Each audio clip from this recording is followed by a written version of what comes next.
Desde os primórdios da humanidade, o modo de vida das pessoas tem se moldado ao longo dos anos. A arte é influenciada diretamente, ora exercendo poder de influência política, ora exercendo um papel puramente de entretenimento.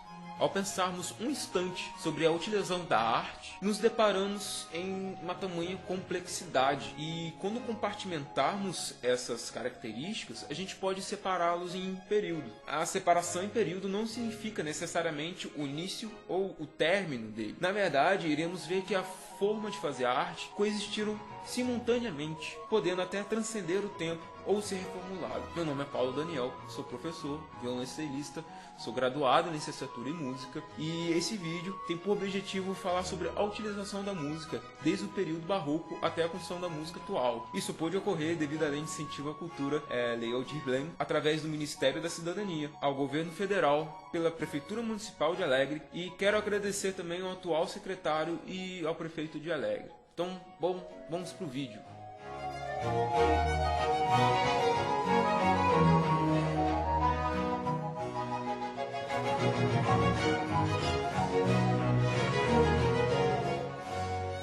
Em 31 de outubro de 1517, na porta da igreja do castelo de Wittenberg, Martinho Lutero publica suas 95 teses, criticando as práticas da Igreja Católica Romana, abordando em sua crítica a venda de indulgências e adorações à imagem. Com essa publicação, Lutero se tornou conhecido pelos governantes europeus e religiosos que simpatizavam com suas ideias, iniciando ali um movimento reformista protestante. Esse movimento afetou diretamente o poder da Igreja Católica, que já estava passando pela influência do renascentismo. E, logicamente, vendo seu poder decair, o clero decide então se reunir para decidir ações para contrapor a reforma protestante. Bom, eles irão se reunir no que a gente vai chamar de Concílio de Trento. Foi realizado nos anos de 1546 a 1563, convocado pelo Papa Paulo III. É meio estranho pensar que durou 18 anos para eles tomarem uma decisão, mas se pensarmos no contexto da época, as guerras entre a França e os outros países, a adesão do pensamento de Lutero por alguns bispos trouxe realmente questionamentos difíceis de se resolver, como por exemplo, como assegurar a segurança dos envolvidos, como reunir pacificamente os representantes das duas facções. O Papa manteria sua neutralidade, onde reunir o concílio, e é por dessas questões que a convocação do conselho foi interrompida e remarcada várias vezes. Devemos, é claro, lembrar que não existia o WhatsApp, não era só mandar uma mensagem que o pessoal já recebia, não era bem assim. Uma mensagem naquela época demoraria dias, semanas e até meses para poder contatar aquelas pessoas.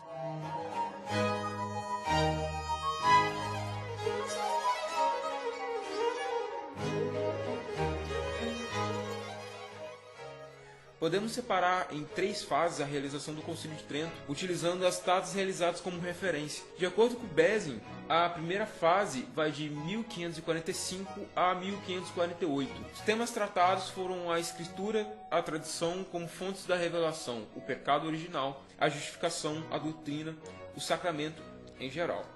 Os temas tratados na segunda fase foram a Eucaristia, o sacramento da penitência e a extrema unção. Com relação à penitência, frente à ambiguidade de Lutero, se afirma a realidade sacramental e a necessidade do ministro ordenado. Já na última fase, a discussão focou a vida interna na igreja, com um grande problema. O episcopado é fruto do desenvolvimento histórico ou foi estabelecido por Cristo? Para os luteranos o problema não se colocava, pois não admitiam a ordem como sacramento, sendo o episcopado apenas um serviço. Na teologia católica, contudo, o problema se situava num contexto delicado e vital, como conciliar os direitos dos bispos com o primado papal. Um compromisso de fundo deixou para o futuro as discussões teóricas e declarou-se que a hierarquia composta de bispos, sacerdotes e diáconos é uma instituição divina. Poucas coisas foram ditas a respeito da música, entre elas algumas críticas aos instrumentos ruidosos e os erros na pronúncia pelos cantores. A Igreja Católica versus a Reforma Protestante, nas demonstrações de Lutero da escuridão presente na Igreja, ocorre a tentativa de clarear a situação por parte da Contra-Reforma, e é nessa característica principal o movimento barroco se define, um movimento de cunho político iniciado pela Igreja Católica como forma de propaganda pela Contra-Reforma. Alguns estudiosos apontam que a origem do termo barroco veio de um termo da língua portuguesa que significa pérola de formato irregular, tratando muito bem o período, caracterizado pelo exagero nas modulações e dissonâncias, a dualidade, a emoção. Há indícios também que o termo foi inicialmente usado de forma pejorativa para se referenciar ao período. Contudo, a palavra perdeu o sentido pejorativo e hoje é utilizada para identificar o período em questão. O período barroco ele tem seu início apoiado nas primeiras óperas e oratórios e o seu fim vai até a morte de Johann Sebastian Bach, em 1750.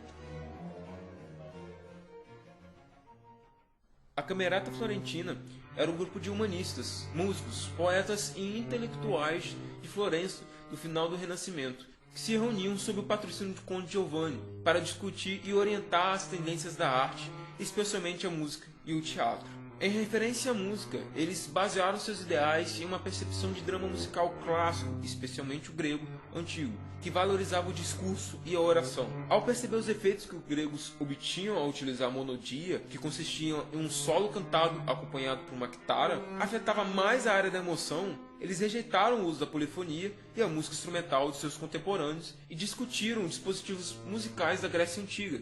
As primeiras realizações dessas ideias marcaram o início da ópera e que, por sua vez, foi um catalisador para a música barroca.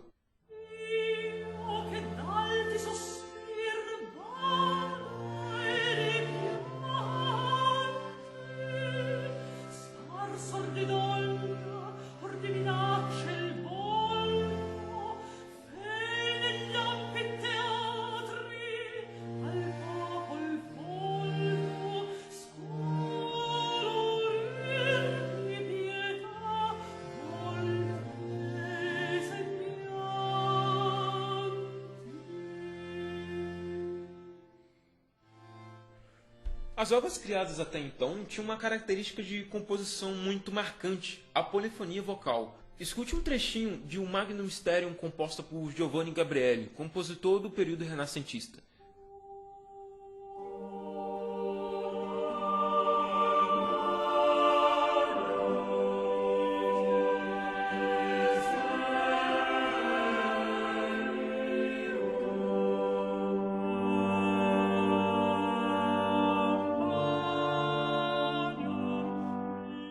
Monteverdi percebe uma nova tendência surgindo, que consistia na utilização de uma única linha do baixo para acompanhar uma linha melódica, que continuava por toda a música. É aí que então surge o baixo contínuo. E assim, Monteverdi nomeia os dois estilos de prima prática, herança da polifonia renascentista, e a second prática, o baixo contínuo. A base para distinguir cada um, para Monteverdi, residia no fato da primeira prática, a música dominava o texto, enquanto na segunda prática, o texto dominava a música.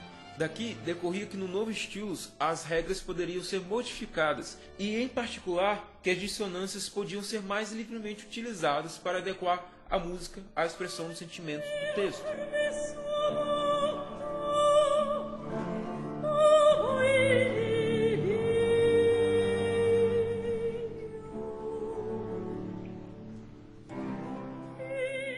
Foi no período barroco que podemos dizer que a ópera nasce, mas em outras formas também nasceram e se modificaram nessa época, que é o caso do oratório, cantata, fuga, suíte, as aberturas barrocas, sonatas barrocas e o concerto. A forma de compor meio cantado e recitado foi chamado de recitativo. Estava bastante presente nas óperas e oratório. Tanto a ópera quanto o oratório, além de surgirem mais ou menos no mesmo período, possuem um sentido parecido. Contudo, o oratório é baseado nas histórias sacras da Bíblia. Os principais compositores de oratório do século XVII foram o italiano Carissimi e o alemão Schütz.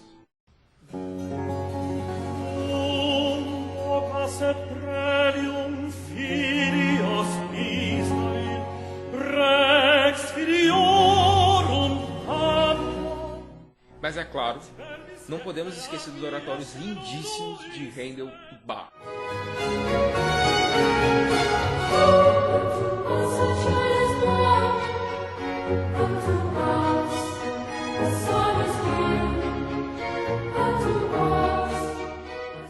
Parecida com o oratório, as cantatas são obras em menor duração comparadas com o próprio oratório. Eram utilizados o solista, o coro, acompanhados por uma orquestra e um contínuo.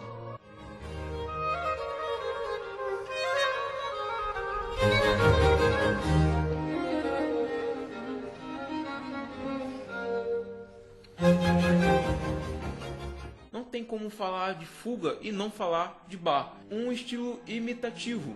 Ela inicia-se geralmente com um tema e usa outras vozes, geralmente de 3 a 4. Imitam o desenvolvimento e o tema principal, dando a ideia de perseguição. Bach era um virtuoso do órgão e, claro, compôs diversas fugas extremamente geniais. Vamos ver a fuga em Sol menor de Bach. Perceba-se que logo no início já é apresentado o tema e as vozes que entram posteriormente imitam esse tema.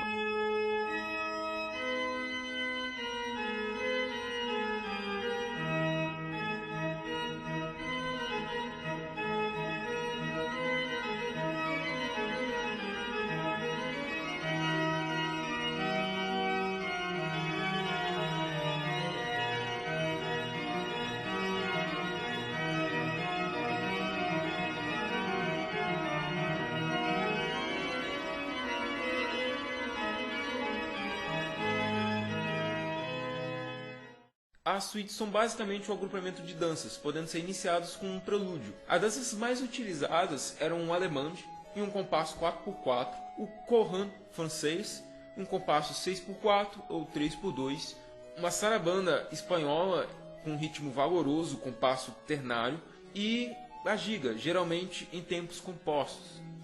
Geralmente, antes da giga, os compositores poderiam introduzir outras danças, como os minuetos, a bourrie, a gavotte.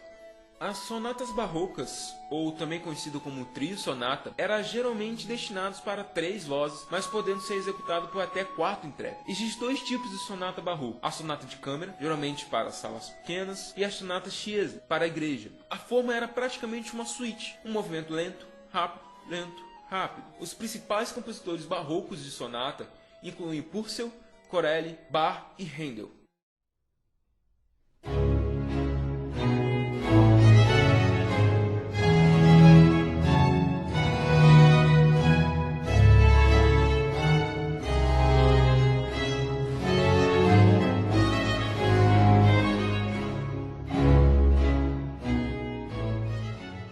Tendo seu nascimento baseado nas peças policorais na Renascença, o concerto se desenvolve mesmo no Barroco, agora como o concerto grosso e o concerto solo. A palavra concerto pode ter 2 significados: no italiano o sentido de consonância e no latim spulta. Ambos definem muito bem a palavra, pois basicamente no concerto grosso opunham-se 2 grupos, os concertinos, e geralmente 2 violinos e um cello, contra uma orquestra de corda, chamados também de tutti. Já no concerto solo, um único instrumento está diante da orquestra. Frequentemente, endereçava-se aos solistas passagens virtuosísticas. A forma dos concertos geralmente era 3, sendo eles rápido, lento, rápido. Vivaldi compôs mais de 500 concertos, entre elas as tão famosas estações. Vamos ver o concerto para violino das estações de Vivaldi, a Primavera. Reparem no fantástico trecho em que 3 violinos imitam pássaros. É muito lindo.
Como dito anteriormente, Bach foi tão importante para o período barroco que o seu término é considerado por muitos na sua própria morte. Ele deixou nada, mais de 1.100 peças, mas a maior contribuição dele foi para a construção da tonalidade. Sim, isso mesmo, Antes era comum afinar os instrumentos para cada música que fosse tocada. Bach compartimenta cada nota do cravo, tendo uma distância igual entre cada tecla, temperando assim o instrumento. Para comprovar que era possível tocar no mesmo temperamento, entre 1722 e 1740, ele compôs 48 peças entre prelúdios e fugas para o cravo em todas as tonalidades, no modos maior e menor. E tal peça tão importante é conhecida como cravo bem temperado.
A dualidade presente em abundância no período barroco, aos poucos vai sendo substituída por ideais mais racionais. O período clássico foi influenciado diretamente pelo movimento iluminista, que criticava o poder da Igreja Católica, que exercia na época. O também chamado período das luzes tinha como principal objetivo a razão. Era imprescindível o questionamento, as investigações para fomentar o conhecimento da sociedade, política e economia. O questionamento é tão válido que Descartes propunha que somente o questionamento era o principal caminho para se compreender o mundo. Além de Descartes, outros nomes de extrema importância surgiram nesse período. São alguns deles: Antoine Lavoisier, Montesquieu, Adam Smith, Robert Hooke, Rousseau, vários inspirados pelas luzes. E também os artistas se inspiravam nesse período e foram influenciados por ele. Foi nesse período também que houve uma ascensão da classe média a posições de destaque, sendo fundamental na difusão da música. A nova classe em ascensão tinha recursos mais que suficientes para contratar músicos pessoais, possibilitando os músicos viverem de ofício, o que era muito difícil nas épocas anteriores se o músico não fosse contratado da corte pessoal ou pela igreja. Com a ascensão numerosa da classe média a uma posição influente, o século XVIII assistiu aos primeiros passos de um processo de popularização da arte e do próprio ensino. Surgiu um novo mercado para a produção dos escritores e dos artistas. Tornava-se necessário adaptar-se às novas exigências, não só a gama de temas, mas como também o modo de os apresentar. É sempre bom lembrar que os períodos não acabam ou terminam nas datas aqui citadas. Calma, não é um erro, mas sim é uma forma de conseguirmos agrupar e compreendermos melhor os acontecimentos de cada época. Então, enquanto o classicismo surge, o barroco ainda está presente em algumas composições. Podemos ver isso claramente nas obras de Bach e seus filhos. Enquanto Bach é do barroco tardio, seus filhos já experimentavam novas formas de compor, uma forma mais clara e objetiva, diferenciando das obras contrapontísticas barrocas de seu pai. Alguns historiadores chamam o início dessa nova composição de rococó, mas é questionável e eu vou explicar o porquê. Estou aqui utilizando como referência principal os livros História da Música Ocidental e Uma Breve História da Música. E no primeiro diz o seguinte: tem sido usados diversos termos para designar os estilos que floresceram cerca de 1720 e inauguraram um período clássico. Houve quem desse o nome de rococó à primeira fase da música clássica, mas, uma vez que esse termo não tem um significado preciso, é preferível evitá-lo.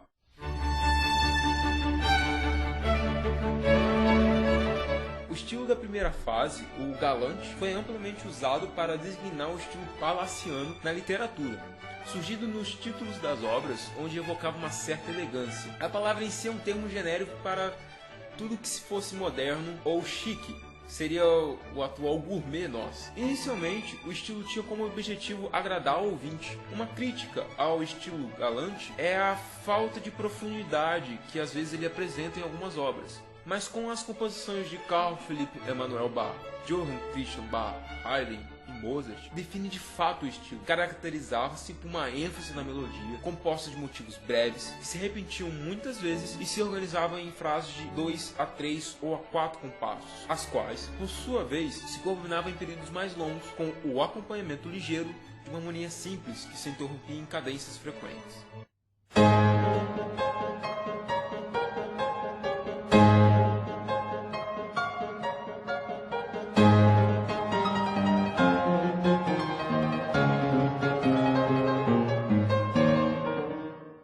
À medida que o estilo clássico amadurecia, os compositores tiveram mais consciência das concepções da época, chegando ao perfeito equilíbrio entre expressividade e estrutura formal, adquirindo proporção, comedimento e o domínio da linguagem.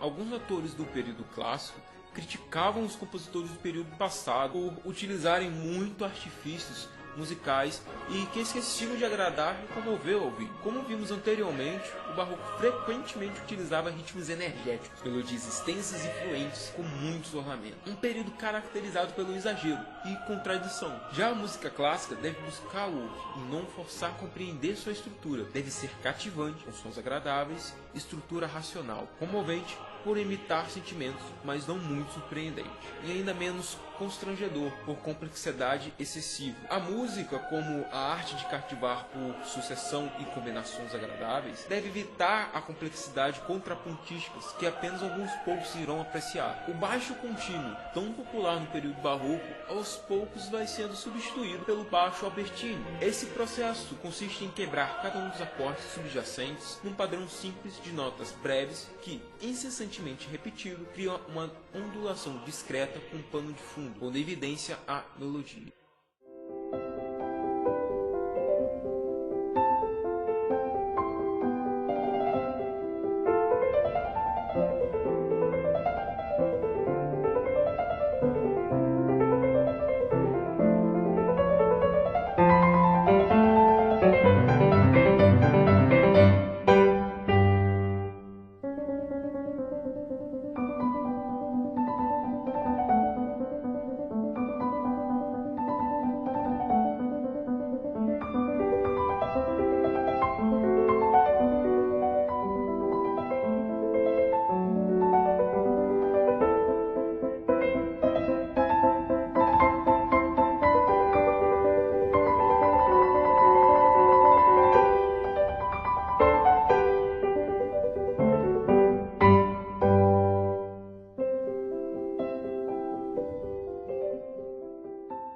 Foi no barroco que a orquestra começa a ter uma forma. Agora, no período clássico, ela está desenvolvida. A utilização do cravo contínuo vai sendo substituída por instrumentos de sopro, especialmente as trompas, para dar unidade à textura. Ainda no começo do período, as orquestras eram pequenas e de formação variável. Uma base de cordas, a qual geralmente acrescentava 2 trompas, 2 flautas ou 2 oboés. Aos poucos, os compositores passaram a usar conjuntamente as flautas e os oboés, além de incluírem 1 ou 2 fagotes e, em certas ocasiões, 2 trompetes e um par de timbres. E vai ser também no período clássico que as clarinetas passaram a ter seu lugar, certo já no final do século XVIII.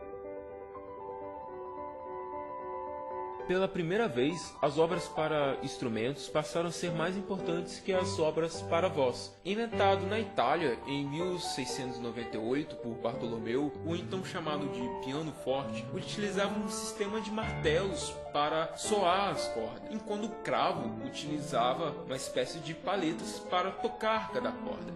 A utilização desses martelos possibilitava ao instrumento uma variação na dinâmica. O instrumento inicialmente teve uma certa dificuldade para ganhar espaço, mas com as composições de Carl Philipp Bach, por volta de 1760, influenciaram muito no conceito de Haydn, que devido aos recursos do instrumento, aceitou em pé de igualdade com o clavicórdio e o cravo. Ao final do século XVIII, o cravo já caía em desuso, amplamente substituído pelo, então, piano. As composições para dois instrumentos irá receber o nome de sonata. Diferente do trio sonata do Barroco, o termo era utilizado para referenciar dois instrumentos. Quando fosse três, seria trio, quando fosse quatro, seria quarteto, e assim por diante. Com um significado parecido, a sinfonia, que significa soar em conjunto, era praticamente uma sonata para orquestra. Desenvolveu-se a partir da abertura italiana, que tinha 3 seções em andamentos contrastantes, rápido, lento, rápido. Nas primeiras composições das sinfonias clássicas, essas partes se tornaram movimentos diferentes. Posteriormente, o número usual passou a ser 4, e um minueto e um trio foram inseridos entre o movimento lento e o allegro finale. Uma característica comum nesse estilo de composição está no primeiro movimento. Ele é quase sempre planejado segundo a forma sonata. Apesar de dizermos forma sonata, não nos referimos à obra inteira, mas sim a um único movimento de uma obra. Ernst Christoph, no seu ensaio introdutório sobre composição, descreve a forma do primeiro andamento, hoje conhecido como forma sonata, allegro sonata ou forma do primeiro andamento, como constando de 2 partes, cada qual pode se repetir-se. A primeira compõe-se de uma seção, enquanto a segunda se compõe de 2. Na primeira seção, a tonalidade principal mantém-se até uma modulação a dominante, ou a relativa maior numa tonalidade menor. Conduz a uma suspensão na tônica da nova tonalidade. A segunda seção começa muitas vezes com o tema principal na dominante, ocasionalmente com outro motivo ou numa outra tonalidade, e modula de volta a tônica por meio de uma nova ideia melódica. A última seção começa normalmente com o tema principal na tonalidade do andamento. São recapituladas as ideias melódicas da primeira seção, passando frequentemente a subdominante. Por fim, a seção final do primeiro período, que se desenvolve na tonalidade dominante ou relativa, é agora repetida na tônica. Nas sinfonias, diversas seções melódicas têm um caráter vigoroso, energético e tendem a ser mais longas e mais fluentes, com menos finais breves e cadências perceptíveis. 3 compositores clássicos se destacam nesse período, a chamada primeira escola de Viena, que são Mozart, Haydn e Beethoven. Haydn e Mozart, os 2 grandes compositores do final do século XVIII, juntos representam o período clássico, no mesmo sentido em que Bach e Handel representam o barroco tardio, utilizando a linguagem musical em vigor no seu tempo e criando com essa linguagem obras de uma perfeição nunca ultrapassada. Enquanto Mozart, um gênio prematuro, tinha hábitos irregulares e vivia a sua vida de forma despojada, Haydn era mais comedido. Ele era muito mais regular e conseguia gerir muito bem os negócios que ele possuía com a música. Se Haydn tivesse morrido aos 35 anos, da mesma forma que Mozart morreu, nós teríamos muito poucas obras de Haydn hoje em dia, porque a maturação artística de Haydn e Mozart foram completamente diferentes. Haydn demorou muito mais tempo para se consolidar musicalmente.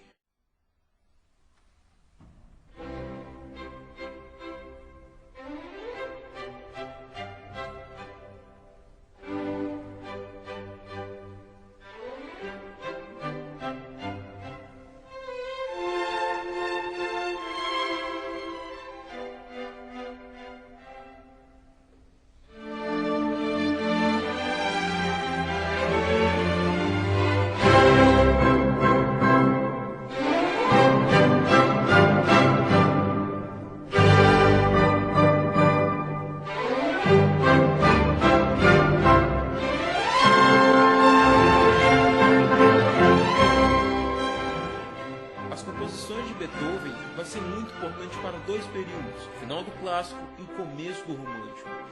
Ele que vai acarretar essa transição.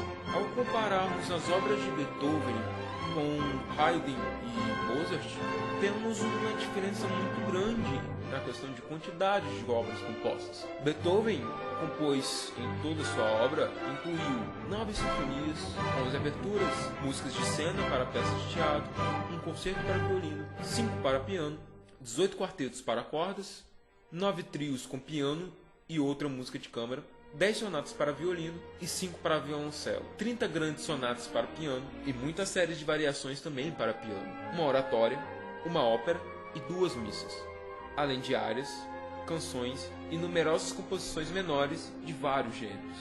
Já Haydn compôs 100 sinfonias, comparado às 9 de Beethoven, e Mozart 50. Uma explicação parcial para isso reside no fato das sinfonias de Beethoven serem muito mais longas e mais grandiosas, mas existe também um outro motivo, a grande dificuldade com que Beethoven escrevia música. Tinha cadernos de apontamentos, onde anotava projetos e temas de composição, e graças a esses cadernos, nós podemos ver os esboços do Quarteto 131, que ocupavam 3 vezes mais páginas que a obra original. Uma outra particularidade que Beethoven possui é que ao longo da sua vida ele sofreu de um mal, a surdez, e nós podemos ver isso refletido diretamente nas suas músicas. Nós podemos separar todas as obras de Beethoven em 3 fases. A primeira fase, mostrando a influência de Haydn e Mozart, inclui 2 sinfonias, os 3 primeiros concertos para piano, os 6 primeiros quartetos para corda e mais ou menos 12 primeiros de suas 32 sonatas para piano. Esse período inicial vai até o compositor chegar às casas dos 30 anos, onde já observava os primeiros sinais da futura surdez.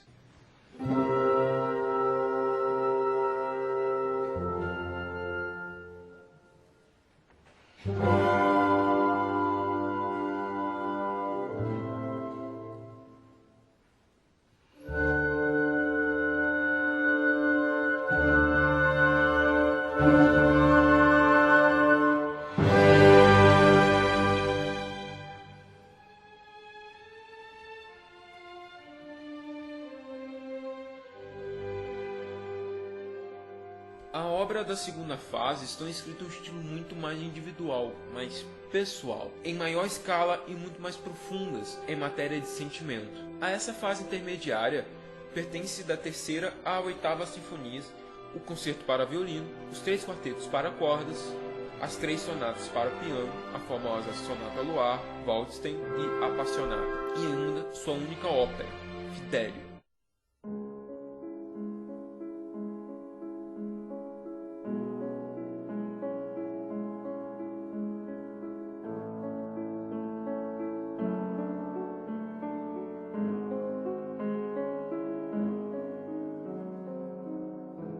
A terceira fase pertence à nona sinfonia e à missa em ré, os últimos quartetos de cordas e o restante das sonatas. Durante essa última fase, Beethoven ficou surdo de todo, inteiramente excluído do universo sonoro, exceto pela imaginação.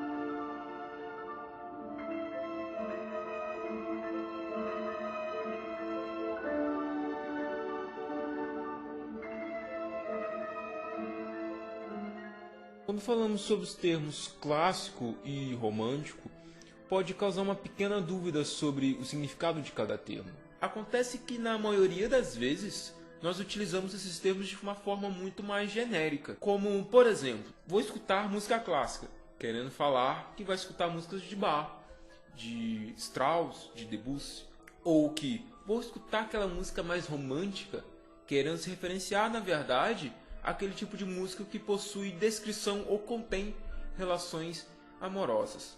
Mas também é muito comum utilizar essas duas palavras como antítese uma da outra, ou seja, como se tivessem significados contrários uma da outra. É claro que cada período vai ter sua diferença, mas eles são muito mais uma sucessão do que uma contradição. Então é bom lembrar que quando falarmos sobre música clássica e romântica, estamos falando de períodos específicos e de estilos de composições daquela época. O adjetivo romântico deriva do romance, cujo sentido literal original era de uma narrativa ou de um poema medieval sobre personagens ou episódios escritos numa língua romântica. Assim, quando a palavra romântico começou a ser usada nos meados do século XVII, tinha a conotação de algo distante, fictício, lendário, maravilhoso, um mundo imaginário, o ideal, por oposição ao mundo real e presente. Como vimos anteriormente, seguindo essa definição do romantismo, podemos até dizer que toda a arte é romântica, já que, apesar de buscar também a matéria da vida real, transforma-se, criando assim um novo mundo, que necessariamente se afasta em maior ou menor grau do mundo de todos os dias. Mas é aí que se encontra a principal diferença do romantismo com o classicismo, sendo o romantismo dando uma maior ênfase à distância imaginativa e à estranheza. Até podemos fazer uma comparação com o período clássico e romântico. Podemos compará-lo, por exemplo, com o período da Renascença e o período barroco, podendo utilizar o período clássico para fazer uma alusão ao renascentismo e o período romântico ao período barroco. O estilo romântico busca ultrapassar os períodos e projetar-se no futuro. Idealiza a liberdade, o movimento, a paixão e a busca pelo inatingível. Dessa maneira, os compositores desse estilo se fundem cada vez mais com suas obras, transparecendo propositalmente a obscuridade e a ambiguidade. Pela constante procura do inalcançável, o período é caracterizado por uma forte carência à procura da perfeição impossível. Enquanto os compositores clássicos tinham por objetivo atingir o equilíbrio entre a estrutura formal e a expressividade, os românticos vieram desequilibrar a balança. Eles buscam maior liberdade da forma e de sua concepção em música, a expressão muito mais intensa e vigorosa, utilizando muito mais a emoção, frequentemente revelando seus pensamentos e sentimentos mais profundos, inclusive as suas dores. O ser romântico estava entre diversos questionamentos que perpassavam a época. A relação do compositor com seu público, o homem e a natureza, a ciência e o irracional, materialismo e idealismo, nacionalismo e internacionalismo, tradição e revolução. Ideias que mudaram devido à grande expansão tecnológica do período e boa parte devido à Revolução Industrial. Os compositores que queriam ter algum êxito tinham que, de algum modo, chegar ao seu novo público vasto, público esse burguês, numeroso, diversificado e relativamente pouco preparado do século XIX. É também nesse período que vai surgir aquela ideia de um compositor menos sociável, um compositor muito mais intimista. Ele vai compor não mais para aquela época, mas sim para o futuro, para outras pessoas poderem apreciar suas obras. E é nessa base que gera o contraste tão característico da época, entre as criações grandiosas de Berlioz e Wagner, Strauss e Mahler, mas por um lado, as infusões muito mais intimistas e líricas de Schumann, Schubert e Mendelssohn nos seus Lieders. Devido em parte à Revolução Industrial, a população da Europa cresceu extraordinariamente ao longo do século XIX. Esse crescimento verificou-se principalmente nas cidades. As populações de Londres e de Paris quadriplicaram entre 1800 e 1880. A maioria das pessoas, incluindo a maioria dos músicos, deixou de viver numa comunidade, cidade ou corte, onde toda a gente conhecia toda a gente e o campo aberto nunca estava muito longe. As pessoas viam-se, em vez disso, perdidas na grande multidão anônima das cidades modernas. Mas, ironicamente, quanto mais o homem se afasta da natureza, mais ele gosta dela. Sentia-se que havia uma afinidade entre a vida artística e a vida da natureza, de forma que essa última se convertia numa fonte de força e inspiração para os músicos. Esse sentido místico de afinidade com a natureza, contrabalanceado artificialmente com a vida urbana, domina a música do século XIX, tal como domina a literatura e a arte do mesmo período.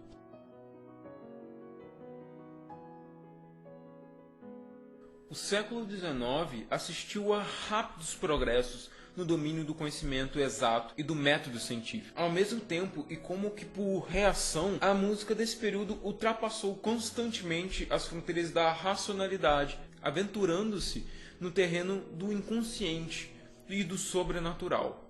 Ia buscar os seus temas ao sonho, num inconsciente individual, ou ia buscar os seus temas também aos mitos, num inconsciente coletivo, como nos dramas musicais de Wagner. Na imaginação romântica, até a própria natureza estava assombrada por espíritos e carregada de sentimentos misteriosos.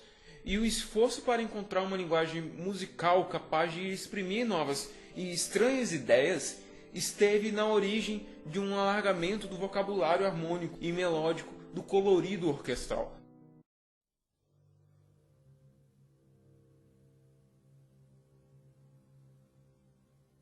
Mais ou menos até a metade do século XIX, toda a música foi praticamente dominada pelas influências germânicas. Foi quando os compositores de outros países, particularmente Rússia, da Boêmia e da Noruega, começaram a sentir a necessidade de se libertar das influências e descobrir um novo estilo musical que lhes fosse próprio. É aí então que começa a nascer o sentido nacionalista. Um nacionalista teve uma influência muito grande na música romântica. Acentuaram-se as diferenças entre os estilos musicais nacionais e o folclore começou a ser exaltado, sendo como principal meio de expressão espontânea da alma nacional. O autor é considerado nacionalista quando visa deliberadamente expressar em sua música fortes sentimentos de seu país, ou quando, de certo modo, nele imprime um caráter distintivo, através do qual sua nacionalidade se torna facilmente identificável. Os principais meios por ele utilizado para atingir tais objetivos são os de melodias, ritmos do folclore de seu país, e como o emprego de cenas tiradas do dia a dia, das lendas e histórias de sua terra. Os traços românticos começaram a manifestar-se no Lied alemão no final do século XVIII. Foi nessa altura que Johann Rudolph se distinguiu de um novo tipo de canção, a balada. Este gênero poético foi cultivado na Alemanha à imagem das baladas populares inglesas e escocesas, e adquiriu uma popularidade crescente. Os compositores aproveitaram de imediato um gênero tão próprio para ser musicado. Obviamente, as baladas românticas exigiam um tratamento musical muito diferente do lied breve e estrófico do século XVIII.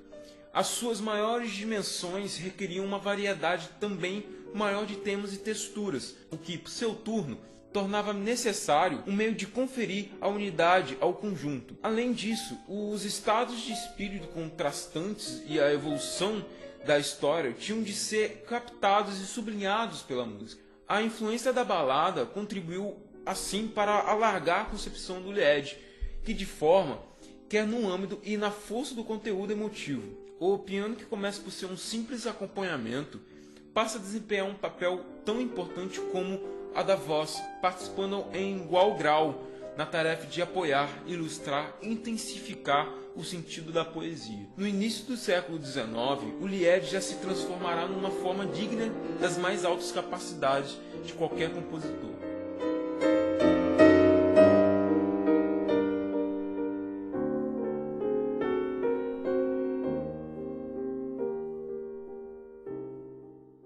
O âmbito da matéria musical foi muito alargado com os compositores românticos. As melodias, sejam tenras ou apaixonadas, tornam-se mais líricas, mais semelhantes às canções, com modulações mais rápidas e ousadas. As harmonias também se tornam mais ricas e profundas no plano emocional, com maior emprego de dissonâncias, introduzindo notas cromáticas estranhas às tonalidades. A orquestra cresceu enormemente, não só no tamanho, como também em abrangência. A seção dos metais, logo completas, com a adição da tuba, ganhou maior importância com a invenção dos sistemas de válvula. Os compositores agora escreviam algumas vezes para instrumentos de madeira ou grupos de 3 ou mesmo 4, adicionando flautim, o clarone, corno inglês e o contrafagote. Os instrumentos de percussão ficaram mais variados com novos matizes sonoros e foi necessário aumentar a seção de cordas para se manter o equilíbrio em 4 seções. Juntamente com o fato das características do período romântico, foi necessário aumentar a afinação gradualmente, para que os instrumentos de corda também tivessem brilhos, tais como os instrumentos de metais. O conflito entre o ideal da música puramente instrumental como um modo de expressão supramente romântico por um lado e o forte pendor literário da música oitocentista por outro, resolveu-se no conceito de música programática. A música programática, na acepção de Liszt e de outros autores do século XIX, era música instrumental associada a uma matéria poética, descritiva ou mesmo narrativa, não por meio de figuras retóricas musicais, nem pela imitação dos sons e dos movimentos naturais, mas pela sugestão imaginativa. Há três tipos principais de música programática orquestral: a sinfonia descritiva, a abertura de concerto e o poema sinfônico. Na sinfonia descritiva, Berlioz foi muito mais direto. Ele próprio forneceu um programa detalhado de sua obra, que, tal como a pastoral de Beethoven, é em 5 movimentos, em lugar de 4 usuais.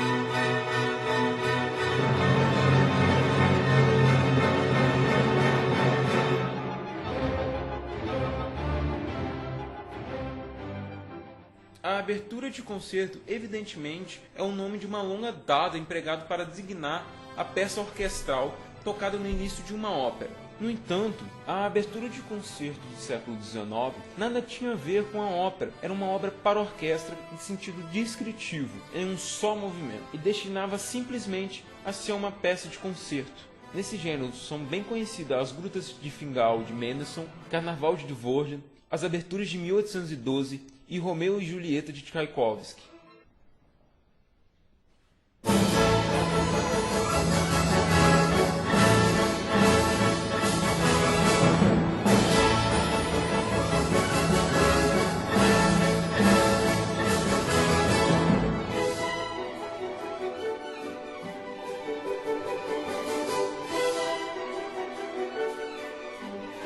O poema sinfônico foi criado por Liszt. Tal como a abertura de concerto, é uma obra para orquestra em um só movimento, e também em sentido descritivo, mas geralmente mais longa e de construção mais livre.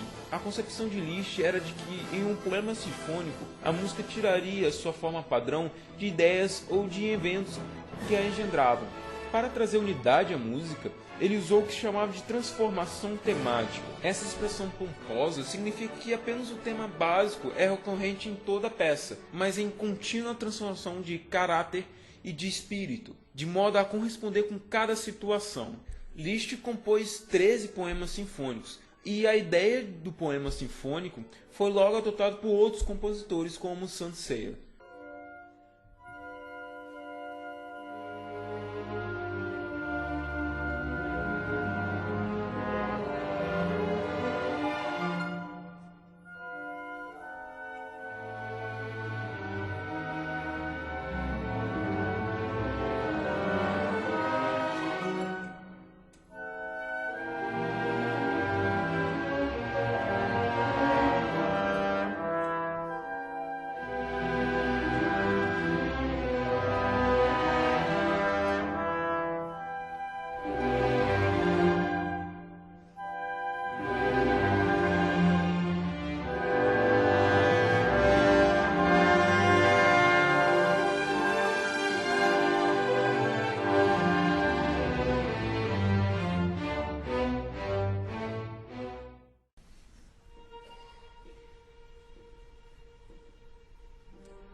Dos períodos anteriores, o período moderno vai ser o que mais sofreu modificações e avanços tecnológicos.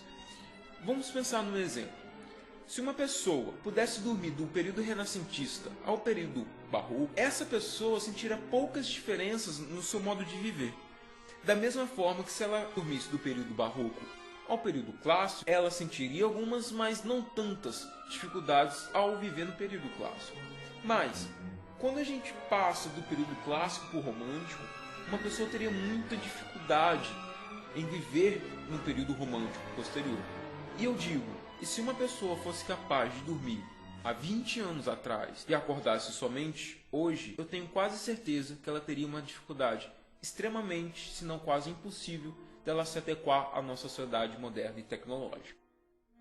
O período moderno foi gravado por 2 guerras mundiais, além de tensões entre diversos países. E um outro fator muito importante foi o extremo avanço tecnológico que ele sofreu nesse período. A invenção do rádio, a invenção da TV e de outros aparelhos eletrônicos possibilitou uma enorme comunicação entre o globo inteiro. E esse período marcado por um avanço tão rápido, a arte acaba acompanhando esse período e de todos os períodos ele é o mais diversificado, tendo várias ideologias, até mesmo contrastantes, simultaneamente coexistindo. E à medida que nasce uma nova tendência, um novo rótulo surge, imediatamente para defini-lo. Daí esse emaranhado de ismo e idades. No entanto, como iremos ver, a maioria dos rótulos compartilha uma coisa em comum. Todos representam uma reação consciente contra o estilo romântico do século XIX. Ao delimitarmos 4 características principais, melodia, harmonia, ritmos e timbres, podemos definir uma peça como sendo do século XX. As melodias geralmente incluem grande diferença da altura, frequentemente fazendo uso de intervalos cromáticos e dissonantes. São curtas e fragmentadas.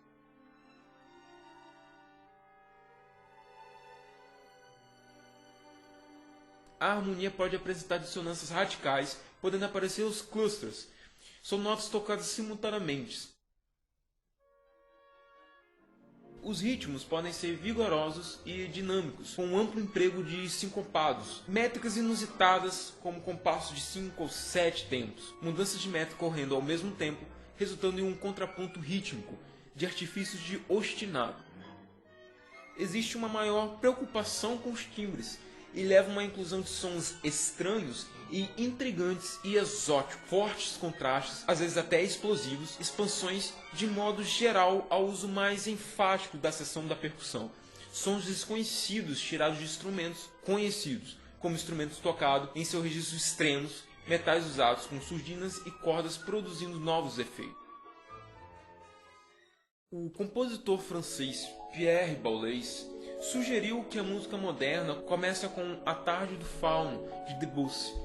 Essa foi a primeira obra importante do compositor, terminada em 1894, naquilo que se chamou de estilo impressionista. A intenção de Debussy por essa época era afastar-se do pesado estilo romântico. Os meios que utilizou para conseguir isso foram comparados às técnicas de pintura impressionista.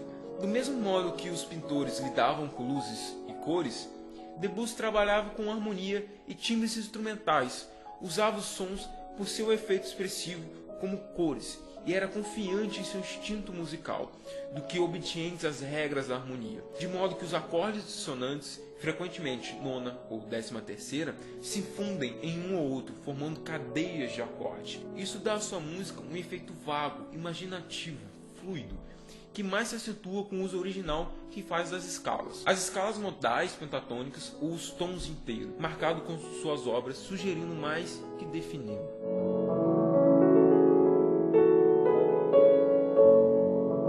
Nos Estados Unidos, Charles Ives, em suas composições, fez uso de canções folclóricas, músicas de dança, marchas e até mesmo hinos. Aaron Copland, em seus balés, Rodeo e Billy the Kid, incluiu canções de cowboys. Certos compositores como William na Inglaterra e Bartók e Kodály na Hungria fizeram uma abordagem científica, recolhendo contos folclóricos e estudaram minuciosamente seus padrões rítmicos e melódicos. Mais frequentemente, porém, procuravam incluir apenas componentes essenciais da música folclórica que estudavam, sem fazer realmente citações melódicas. Como observou o próprio Bartók, Nossa tarefa era descobrir o espírito dessa música desconhecida e torná-lo a base do nosso próprio trabalho.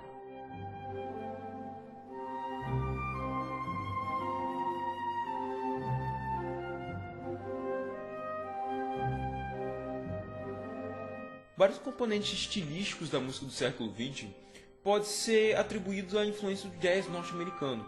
Grande vitalidade nos ritmos, por vezes fortemente sincopado, melodias sincopadas sobre o ritmo constante, blue notes, efeitos de surdina, maior interesse pelos sons da percussão e instrumentos tocados em registros estridentes. Dentro dos compositores influenciados pelo jazz está Ravel, Stravinsky e Gershwin, este último tendo composto um concerto para piano, Um Americano em Paris e Rhapsody in Blue, que ele mesmo descreveu como peça de concerto de inspiração jazzística.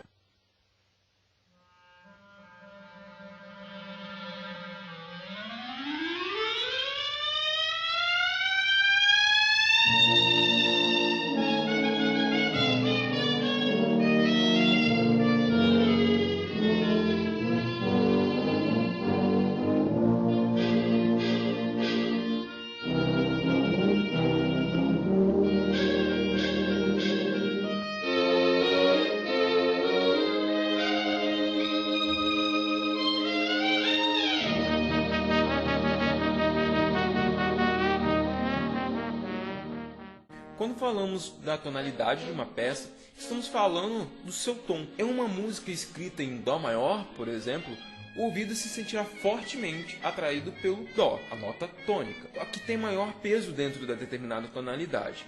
Em seguida, na ordem de importância, vem a dominante, no caso, a nota Sol. Certos compositores do século XX, contudo, introduziram a técnica de politonalidade. Passaram a utilizar 2 ou mais tons ao mesmo tempo. Exemplos de politonalidade podem ser encontrados na Segregação da Primavera, de Stravinsky, e no Bolero de Ravel, onde os 3 tons Dó, Mi e Sol são envolvidos simultaneamente na terceira entrada do seu famoso tema.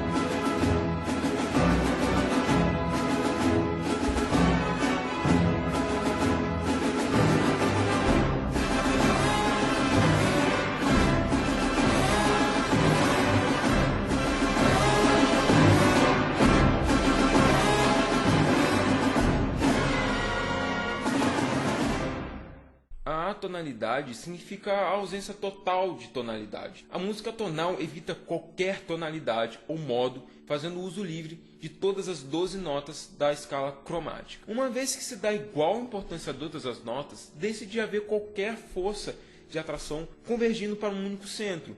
A tonalidade foi uma consequência lógica de uma tendência iniciada no período romântico, principalmente Wagner, que já havia utilizado livremente acordes sonantes cromáticos em suas composições. Esse é um outro termo tirado da pintura. Com os tons extremamente vigorosos, os pintores dessa escola jogavam sobre as suas telas as experiências e estados de espírito mais íntimo, um mundo tenebroso, os seus terrores mais secretos e fantasias, visões do subconsciente, muitas vezes sugerindo a desagregação mental. Na primeira fase, a música expressionista apoiava-se em harmonias que se tornavam cada vez mais cromáticas, o que acabou levando à atonalidade.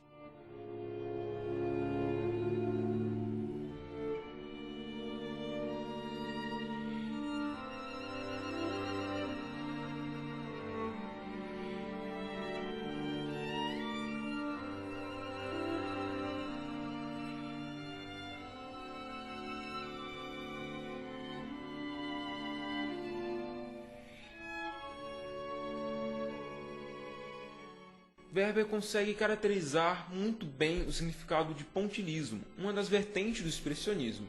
As obras de Weber são muito curtas e extremamente concentradas.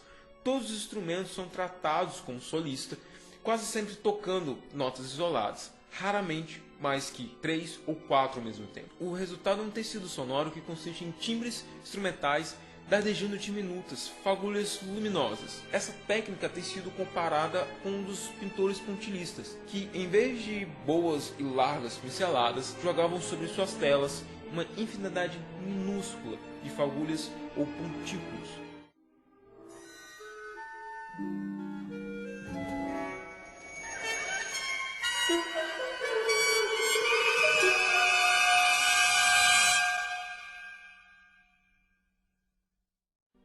Tendo abandonado o sistema maior e menor em favor da música tonal, Schoenberg chegou à conclusão que era necessário formular outro princípio para o substituir da tonalidade. Um novo procedimento em termos de composição que desse unidade e coerência a uma peça tonal. A solução encontrada foi o que chamou de dodecafônico ou serialismo. Na composição de uma peça dodecafônica, o compositor ordena inicialmente todas as 12 notas na escala cromática, segundo uma ordem de sua própria escolha. Forma então uma sequência de notas, a série fundamental, em que vai basear toda a composição. As 12 notas têm igual importância, nenhuma deve parecer fora da sua vez. Ela pode ser escrita na versão original, retrógrada, inversão, inversão retrógrada.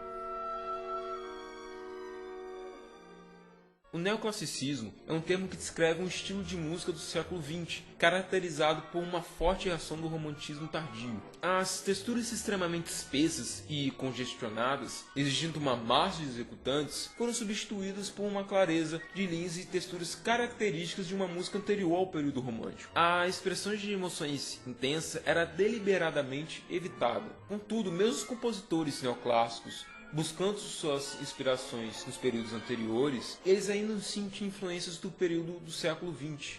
Modulações repentinas, subdistorções melódicas e harmonias ousadas, quase sempre introduzindo deliberadamente notas erradas ou fazendo uso da politonalidade.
No final da década de 1940, o compositor francês Pierre Schaeffer começou a fazer no estúdio de ensaios da rádio francesa experiências com o que chamou de música concreta. A música composta de forma concreta, diretamente sobre fitas magnéticas, sem abstração da simbologia musical. Os sons por ele registrados eram sons naturais, como o de uma porta batendo, uma rolha soltando da garrafa. Em seguida, esse material era transferido para uma outra fita, em que os sons eram misturados, superpostos e modificados de diversas maneiras. Pode-se modificar a altura do som alterando a rotação da fita. Quanto maior a velocidade, mais alto será o som, e vice-versa. A composição resultante é uma montagem de sons armazenados em fita, que pode ser tocada à vontade, sem necessariamente precisar de um intérprete.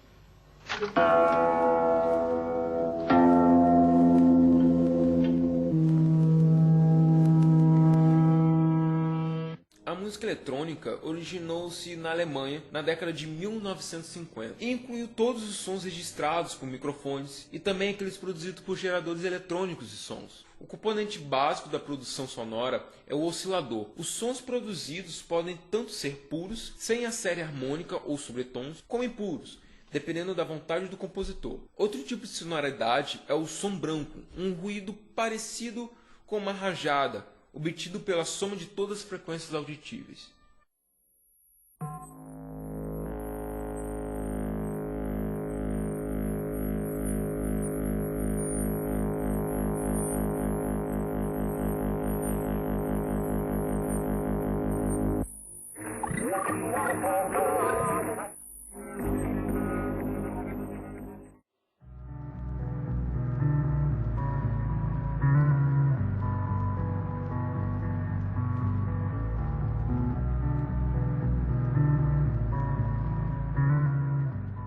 Velocidade, impaciência e prazeres momentâneos.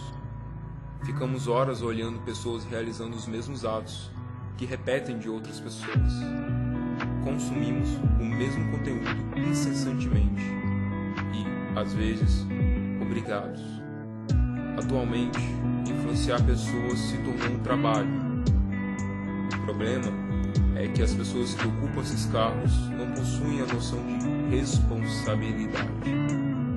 Precisamos consumir muito, mais do que necessariamente precisamos, pois estamos sempre sendo condicionados a querermos mais. Vimos as diversas formas de utilização da arte e podemos perceber que um fator é unânime: a influência. A indústria cultural, termo criado pelo filósofo Theodor Adorno, surge como consequência da Revolução Industrial, tendo o intuito de produzir conteúdo artístico, filme, música, pintura, de forma massificada, destinada somente para o consumismo. A partir de então, para a indústria cultural, as massas não são consideradas em primeiro lugar, mas tomaram a posição de objeto, um mero número de cálculo para o capitalismo. Em nome de aumentar os lucros, a indústria da música evita correr risco com novas formas de música e músicos e, em vez disso, tenta vender o mesmo tipo de música para os maiores números de pessoas possíveis pelo maior período de tempo possível. Então o processo leva à estagnação, uma queda nos padrões artísticos e uma massificação do gosto cultural. Se a arte possui uma força tão grande de influência, o que aconteceria se consumirmos violência, sexo e preconceito? E aí, gostou do vídeo? Não se esqueça de comentar aí embaixo o que você achou, tá? Esse tema é bastante complexo e se eu esqueci de alguma coisa, por favor, me perdoem.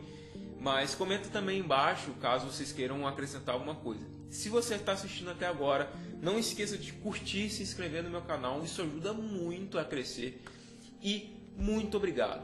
E até mais.